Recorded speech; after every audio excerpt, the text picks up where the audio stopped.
Live. Hello. Hello, we are live. We are live. Afterthoughts. Welcome. Brand new studio. Brand new studio. Can Afterthoughts have a studio? Yeah, I like it. Yeah. It feels very kind of Right. different, new, more podcasty, maybe. Yeah, I think so. We're just growing, developing. Actually, tonight too, the worship center was being used. Yeah. Yeah. So necessary situation here, huh? Mm-hmm. All right. Oops. So, welcome to everybody. Yes. Anybody and everybody that's coming on right now for Afterthoughts. Mm-hmm. How's everybody doing? Comment below. Yes. How you're doing? Don't forget to hit share. Hit share. Share away. Mm-hmm. For sure. Because I want to let people know I'm looking forward to our conversation tonight. Yeah. And in the middle of a crazy week. All right. So as people come on, say hi and let us know you're on. That would be great. Love that. Yeah. This is so we're going to wrap up. Okay. So we're going to wrap up our conversation about anxiety, the series that we've done, and all these tools that God has given us, truths to own and things to do, but also in the middle of another anxious week in the life of our society and culture and world, and COVID kind of bumps around, getting worse. Heard that some European nations are locking down more and stuff, and then also election. What a crazy world! Crazy world. Yeah. So we were just talking about a few minutes ago. Andrew was saying, "Well, this is the craziest election that I've been around for, and you've been around for like 2 or 3, right? 3 now." Well, as an adult, yeah. As an adult, 3, yeah. right. And so, just a crazy time. Yeah. It is. So, but in the middle of all that, I think this thought struck my mind. It was actually on election day. First of all, and it brought me some truth that brought some peace and stuff, because it says, hold it here. We're choosing a president. We're not choosing a savior or a Lord. That's already been done. So okay, let's get this in perspective. That was helpful. Yeah. So, but it's an uncertain thing. It's uncertain. Yeah. It still causes some anxiousness. Still can have an anxious world. So in uncertainty is kind of a cool spot for us to just the uncertainty of this, as if one more uncertain thing could happen, right? Yeah. So it's like, okay, get used to it. But I guess, and so we're actually launching into a short little message series that deals with kind of uncertainty a little bit. And it's called Lean Into What You Can Count On. Because many times we'll lean into things that we shouldn't count on, really. Lean into what you count on. So dealing with uncertainty, and we're going to just sieve some great truth out of 1 Thessalonians, because that's beginning on Sunday. So yeah, I'm excited for that. I think it'll be timely and helpful, and to lean into things that we can count on. Lean into what you can count on. Yeah. Because if COVID has taught me, a young 28-year-old, anything, it's that the world is sometimes hard to count on. Right. Exactly. So one thing you can be certain of is uncertainty, right? Yeah. So there we go. We got people online. Hey, Rachel. Hey, Mark. Hey, Don. Hey, Auntie Carol. How are you doing? Hey, good. Betty. What kind of question do you have for them tonight that people can chime in on? Do you have a new thing that you're starting? Let me give some backstory to this. Please. So this last Monday, I decided that I wanted to start a blog. Oh, well, I'm interested. About coffee. That's a good thing. It's still in the infancy phase of like, what am I going to do? But I just think, I should start a little hobby thing. So have you started a new hobby? Is there anything that you're thinking about? Is there a hobby that you've wanted to start for a while that you haven't done? Or maybe a project or a thing? So stuff you started or want to start? Yes. Or you're thinking about. But you know what? I wonder if actually people did a lot of this because of the shift of everything in the COVID reality. So new things. Yeah, maybe like a passion project or maybe something creative. I don't know. It's kind of a fun question. Yeah, something that you want to create and everything. Listen, I know there's some people that seen, friends of mine on Facebook that are doing like new crafts or got a new crafting machine or something like that. Mm-hmm. What's the kind that I think your wife has one that a Cricut. That Cricut. Yeah. Which is an amazing, it's like a CNC machine, but for paper. I love it. Right. So one of ours, she's on sometimes. Tony is on sometimes, and she got one of those new things. Mm-hmm. I guess I haven't talked to her, but I'm just seeing on Facebook, and she's like cricketing everything. I mean, is that a thing? Do cricketers? If you're a cricketer, do you cricket everything once you start like? I have no Are idea. there labels everywhere on your house? Words everywhere. And my Aunt Carol, she is starting to make sourdough bread. I want to know how that's going because I tried to do it and I did make bread, but I got really frustrated with it as well. So I took a little break. Right. So yeah. Mark says his new hobby is writing and typing left-handed. You're going to be ambidextrous. Yeah, that's right. Yep. Yeah, Mark's had some surgery, so that's a kind of a funny deal. Yeah. For sure. Yeah. Something new. Also, as we've gone into this series on anxiety, and we've walked through it, and as our kind of our pillar verse, come to me, all you who are burdened. Yeah. Jesus said, and I will give you rest. Take my yoke upon you, learn from me. For I am gentle and humble in heart, and you will find rest for your souls. My yoke is easy, my burden is light.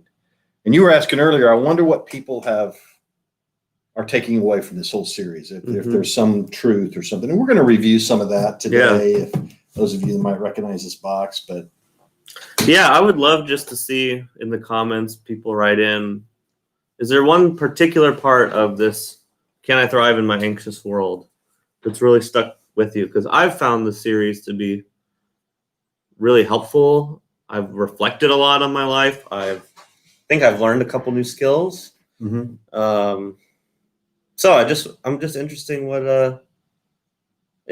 people are taking away. And, as we kind of and reflecting is fun. I enjoy it, and a lot of times the best things that I learn are the ones that I learn sort of after the fact.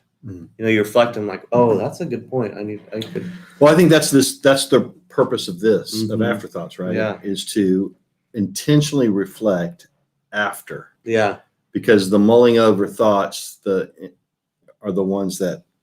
The thoughts you think after the initial thinking. Is that our new tagline? There was a good line coming out, and then it kind of fell apart. The things that thought after the thinking was thought. I don't know. I bet we're going to get feedback from this. This is, guy, we should not give them swivel chairs. I know, because we're swinging around. Yeah. Well, sorry. That's for sure. No, it's good. It's good. Yeah. So I'm going to jump off and you guys, I'm just going to read the text we started with on Sunday. Yeah. All under this, this come to me thing. But the story of Mary and Martha. So grab this, let it sink in, and then say, what has God been teaching you? And then if we're picking up any of the like tools and things you remember, like the answer to your question, please write those out. So Luke 10, and Jesus and his disciples were on their way, came to a village where a woman named Martha opened her home to him. She had a sister called Mary who sat at the Lord's feet, listening to what he said, but Martha was distracted by all the preparations that had to be made. She came to him and asked, Lord, don't you care that my sister has left me to do the work by myself? Tell her to help me. Martha, Martha, the Lord answered, you are worried and upset about many things, but few things are needed, or indeed only one. Mary has chosen what is better, and it will not be taken away from her. So that kind of kicked us off. Yeah. Great story. One that I encountered it at least a lot in like Sunday school. this is for me it was a classic Sunday school picture or story. Okay. And so I kind of glossed over it. But then as we're doing this series, and as you preached on it, and then kind of came up when I was doing some research, I was like, there's a lot more in here than what I gave it credit for at first glance. Mm-hmm. As with the whole Bible. But pretty much every story. Yeah. But this one, and just there's so many layers, and I love how in just like 5 verses, there's so much personality in these characters, and you can just like these people. How does the Bible do it? Yeah. If I want to build a story to where people see all this flair and personality, it takes me like 15 minutes to set the stage and describe it all, and everybody out there's nodding right now, right? Yeah. And Scripture can do it in like half a paragraph. Yeah. And and just like, okay, you got Jesus. There's, he's got all these character layers of depth to him, and then Mary, and you can just see Mary's personality and like what she's trying to do, and then Martha and what she's doing, and it's just great. They're literary geniuses, right? It's really real. So this really, for me, this story just reconfirms that first line that was kind of the foundation of our whole thing, is Jesus saying, "Come to me." Mm-hmm. And then Martha tries to recruit Jesus into getting Mary, please, get Mary to help me, and that was, there was stuff happening here that wasn't all that cultural. I mean, these women were stepping out, but, and then Jesus says, Martha, Martha, so he's very caring, but it doesn't prevent him from saying the hard word. I think that was a hard word, not a harsh word. Mm-hmm. But a hard word to Martha. Yeah. Saying, hey, there's really not that much stuff that's really important. And indeed, there's only one thing that's ultimately important. And Mary's chosen that to sit at my feet to. Yeah. And so I think it's really just calling me and challenging me to just on a continual basis during the day, and I run into situations. In fact, when we're pulling together, we had a meeting after this, right? So we were pulling together a lot of things to get ready for this. Mm-hmm. And you could tell I was a little anxious, right? Mm-hmm. And then I just thought, I got to actually do this. Yeah. Stopped and just said, okay, how do I Jesus the thing? Sit at the feet of Jesus, even for a moment, to where when I face what I've got to face, do what I got to do. It's like the challenges come at me, but they run into Jesus because I'm in Jesus and Jesus is in me. Yeah. Oh, there's something so inviting about that, to live that way. Mm-hmm. It's not easy. It's really not that easy. I remember there was something, kind of skipping Martha. There's a part in from your sermon where you said, Martha, Martha, you're worried about and consumed with so many things. Let yourself choose me and time with me. Which is so hard to do when you're feeling anxious or frustrated, and it's just one of those things like, and I don't know what it is. I don't know why it's so hard. And it's almost like, for me, I don't like being anxious, but there's almost this desire to hold on to it. Do you think? Because I know if I go to Jesus, he's gonna make me like feel better or like help the situation. And then it's like I don't want to do that because I want to sit here. And I don't know why I feel like that, because I already know that he's gonna. It's just so I don't know. Don't you think when especially if we're in a certain emotional state, we can get addicted to anxiety? I think, it's just like a childish, it's I don't know. At the same time, sometimes it's very challenging. I mean, it's just very hard. But you said something about earlier about my world is my worldview of Jesus or whatever. Yeah. We were reflecting on this story of Mary and Martha coming to Jesus and saying, Lord, don't you care that my sister has left me to do all the work by myself?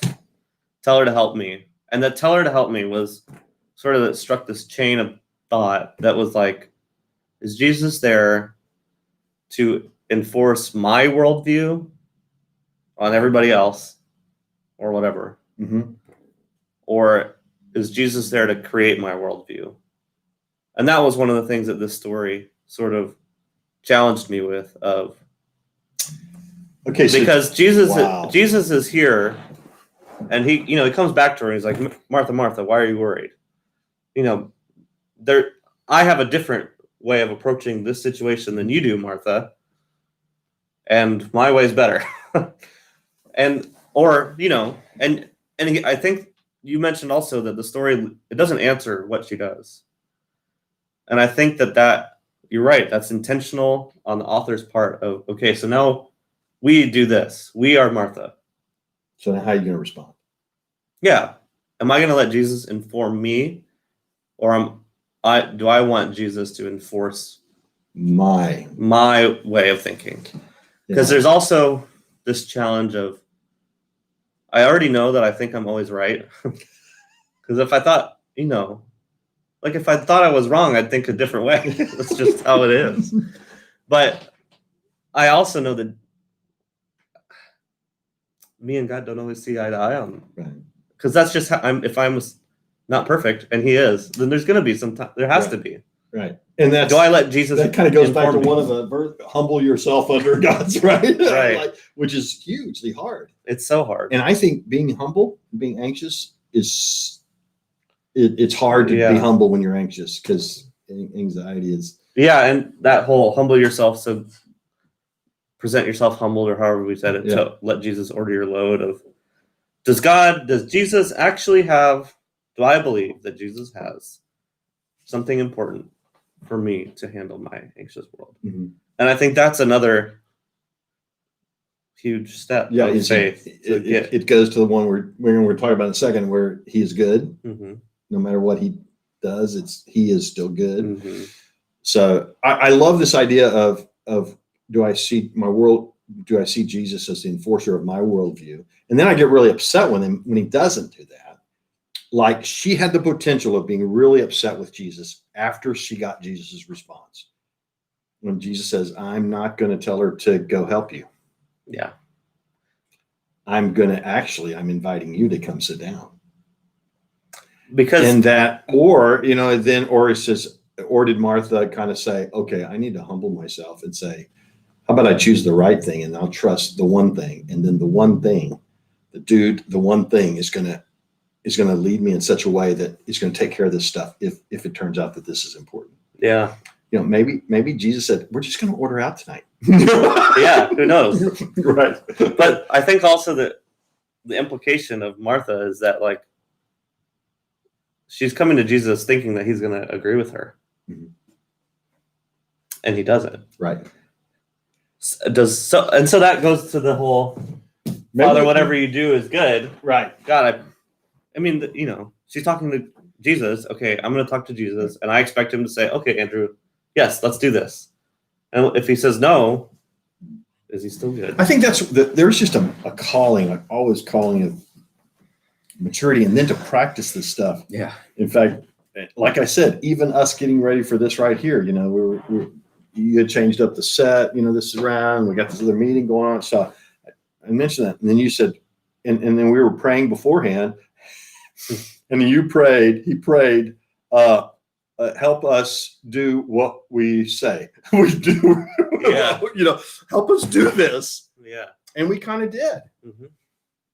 Yeah. Because we were, it really, okay, I know following Jesus is not a formula, but practical things really do work. I mean, stopping for me and taking a breath and spending a minute, opening up and say, Jesus, fill me. I want you to fill me, because I want to, as the highest priority is you, me and you and you and me right now in the moment, mm-hmm. consciously, and you and me and you. And then I'm going to approach my next right thing to do. Yeah. It is hard to. It's good. I mean, it's maybe slightly easier to talk about it. But then doing it when you're in a situation, it's just like, you know what? But it's crazy. We've always said we get the most out of all this. Mm-hmm. So thanks all of you for coming along and help us grow in our faith. Yeah. Because actually do this and because we're processing it, right? So, man, a little bit back to, then we can go on to that comment where it says, Martha, Martha, you worried and consumed with so many things. And I picture Jesus saying, Dalton, you're consumed about so many things. Let yourself choose me and time with me. I like the way that's phrased because it's kind of gracious. Yeah. And it's reminding me, because I'm a child of God, that means there's a faith in me. Sometimes that faith in me gets covered up with anxiety, but it's as if I think that's truth there, because the Holy Spirit's saying, I know this is what you really want. You want to choose me, but you got all that covered up with a lot of many things. Yeah. So let yourself, the really truly who you are. The real me is the Jesus in me and the me in Jesus, right? That's the real Dalton. Let it choose me in the middle of anxiety, which is what you're talking about. That's hard sometimes. It's so really hard. Yeah, it's really hard. Right. Yeah, many-mindedness. That's another insight that I had from this whole. The Greek word for anxiety, for the Greek word that's used here for when Jesus says to Martha, "You're worried and upset." It's sort of the standard Greek word for anxiety throughout, and it hints at it gets at this idea of a many-mindedness, because it's connected with the word for like to separate, to divide. So that idea of and so there's a play on words. There's a play on word that Jesus is having here. He says, you have your mind split by so many things, but few things are needed, actually only one. So it's go. Yeah. And just one, for me to realize, oh, wow, okay. Yeah, when I am feeling anxious, it's oftentimes because I'm trying to do this and this and this and this and this and this and this. And I was actually listening to a sermon where the preacher was talking about this, and he said, you do this, and Jesus might be one of those things that you're working on. He might be one of the many things, but only one of those things. And so one of the other insights we were talking about yesterday was, allowing Jesus to order your world, talking about humble yourself under his mighty hands and let him order your load, as letting the right things matter the right amount, and how right. What a skill that is, or what a gift that is from God. I think that's part of that yoke of the way he helps us carry the loads of life. Is like, okay, get the one thing first. That means me and my yoke, right? Get the one thing first. Yeah. And then this is actually really refreshing. So I really need to be concerned about the one thing. And with the one thing, I can handle whatever else is. Yeah. I can do all things through Christ who strengthens me, right? So the one thing. And he's saying the one thing. Seek first. Seek as the highest priority this. I remember just in that realm of like, just thinking about the wedding that me and Rachel had this last year. Sure. Yeah. And it was like, okay, well, we can't go here, and we can't do this, we can't do this, we can't do this. And this isn't going to work out, and these people aren't going to be able to come because of whatever. And it was like, okay, but what's the one thing? Well, the one thing is we get to get married. There you go. So if all this falls apart. And so I think that attitude, taking it into... And it did bring a sense of peace. Yeah. Just totally to take on that, hey, at the end of the day, yeah. So I've told that to many brides and grooms, like, okay, look, at the end of the day, the chance of you getting married are really, really high. Yeah. So, and all this other stuff, it'll work out. Hey, we got about 5. We're going to cut off a little bit early today, but let's review quickly some of the truths that we summarized this thing from the box. So, first one, I have a Father in heaven who loves me very much. Yeah. Unimaginable our worth. That helps. That's the foundation. I mean, other than come to me, but that's the foundation for all of that. Right. Is that, do I have a Father in heaven that loves me very much? Okay, well then he's going to do something good for me. Right. There you go. And that's different than, depending on anxious world, becoming unanxious enough for me to thrive. So this week and year has taught me anything, of that my world will get more anxious, probably not less anxious. But didn't some of us say, I know I did. Hey, wait till after the election, then it'll might be, and it's eventually. And I remember like when some way or another we'll get a president, right? But and the whole thing of just wait until Easter. Just wait until this. Just wait until this, and then it'll be okay. And then we'll be able to go.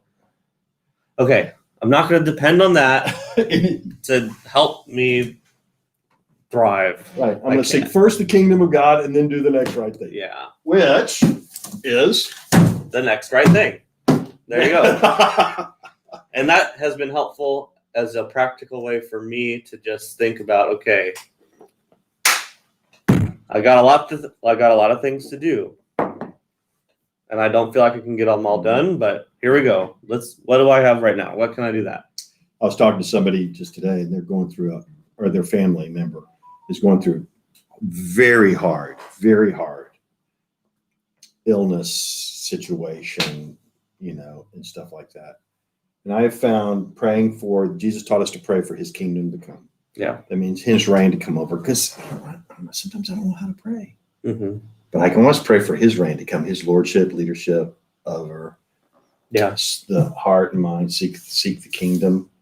Yeah. And then what's the next thing for me to do? What's my role? What's his next right thing? What does he want me to do next? And I can screw this up and I'll be okay. Sometimes I don't know exactly what is. Okay, I can learn better next time. Mm-hmm. Jesus, just like I would do for a child. Father, however you respond to this request is good. Thank you. That was my big takeaway from the series. For a lot of reasons that we could talk about for a long time, but I don't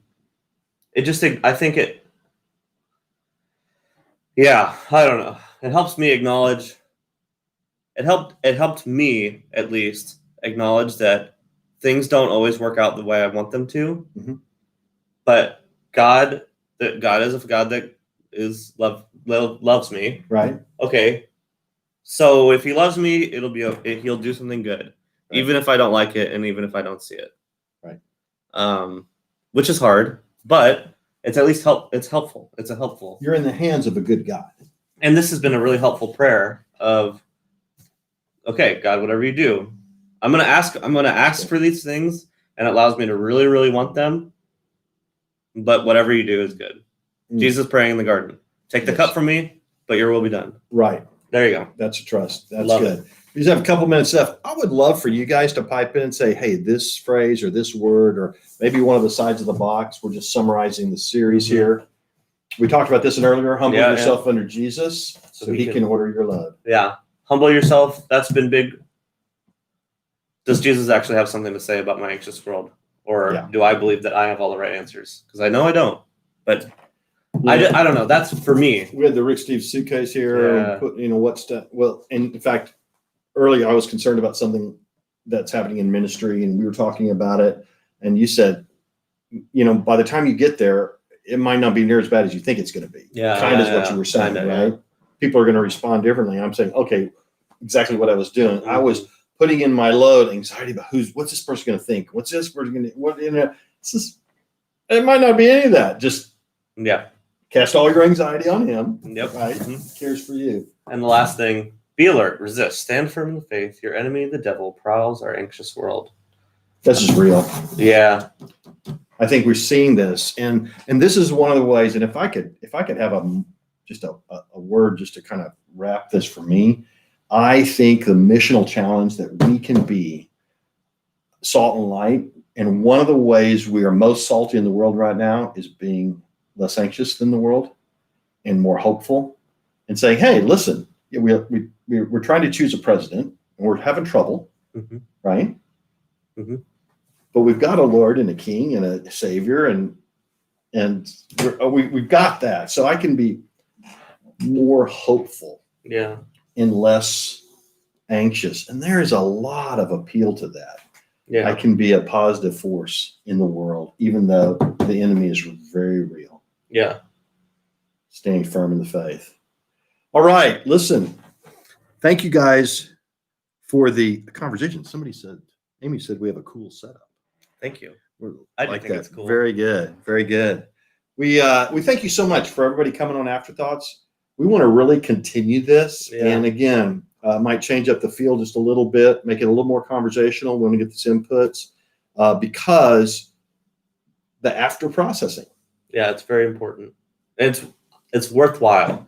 It is. Yeah. It is. It is good. And all right. Yeah. Well, thank you guys so much for joining us. We look forward to seeing you again. And new series this Sunday. Yes. Yeah. I'm Lean excited. into what you can count on.